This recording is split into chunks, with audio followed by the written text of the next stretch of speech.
നബി സല്ലല്ലാഹു അലൈഹി വസല്ലമ തങ്ങൾക്ക് ഏറ്റവും ഇഷ്ടപ്പെട്ട 7 സ്ഥലങ്ങളെക്കുറിച്ചാണ് ഈ വീഡിയോയിൽ പറയാൻ പോകുന്നത്.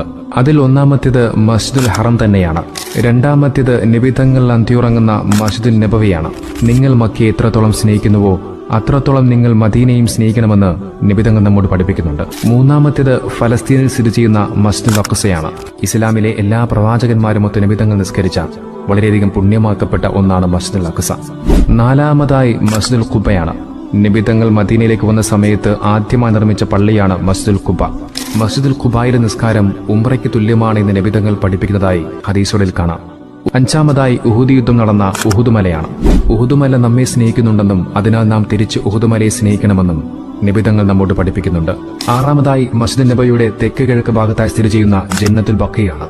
10,000-ഓളം സ്വഹാബാക്കളുടെ ഖബറടങ്ങൾ സ്ഥിതി ചെയ്യുന്ന സ്ഥലമാണ് ജന്നത്തുൽ ബഖീഅ. ഏഴാമത്തേത് നബി തങ്ങളുടെ ഖബറിനും മിമ്പറിനും ഇടയിൽ സ്ഥിതി